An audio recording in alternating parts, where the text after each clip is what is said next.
How long are you going to call me sir? Please don't call me that.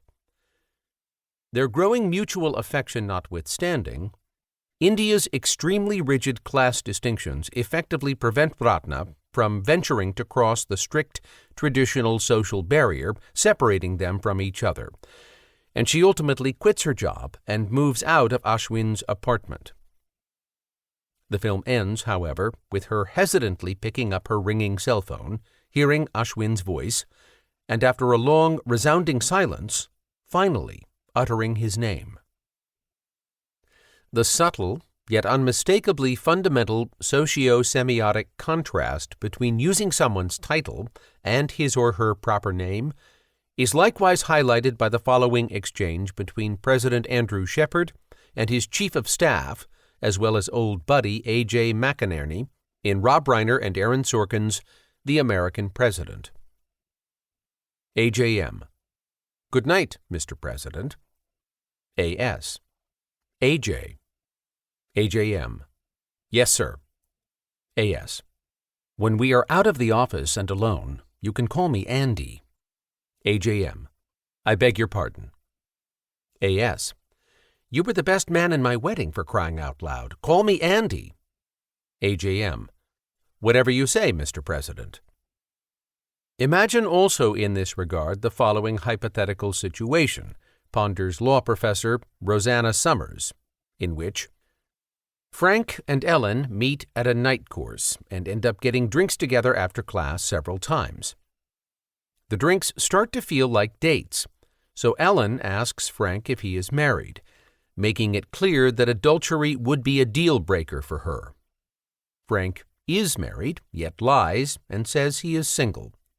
The two go to bed. Is Frank guilty of rape? After all, she explains, Ellen did not consent to have sex with a married man, so the sex she had with Frank was not consensual. Indeed, consider the somewhat similar case of Sabar Kashur, a Palestinian from East Jerusalem who was sentenced by an Israeli court to 18 months in jail for having committed so-called rape by deception. 2 years ago, Kashur met a Jewish woman on the street in Jerusalem.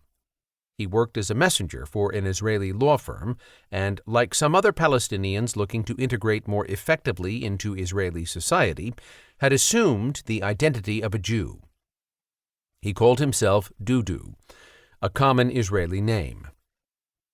On the same day, the two had a consensual sexual encounter in a nearby office building. The woman did not know Kashur was an Arab. When she found out, she filed a complaint with police. Kashur spent 2 years under house arrest facing a charge of rape and sexual assault. It was later dropped into one of rape by deception in a plea bargain.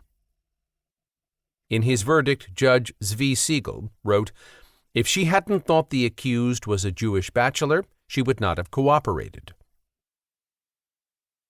The profound socio-semiotic contrast between the personal and social identities respectively attached to the designations Ashwin and Sir, Andy and Mr. President, Frank and a married man, and Dudu and a Jewish bachelor, underscores a fundamental distinction between two contrasting visions of personhood: personalness and impersonality.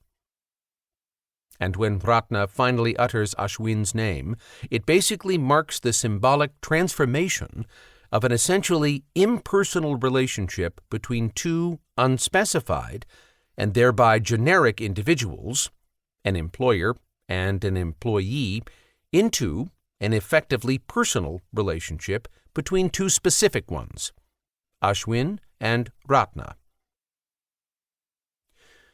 The tremendous tension between the mental acts of envisioning and thereby relating to people personally and impersonally is indeed the main theme of Cy Crane and Herbert Weiner's aptly titled Platter's song, "I'm Just a Dancing Partner," which opens with the following set of identity-probing questions. Am I just another dancing partner? Do you smile at every boy this way?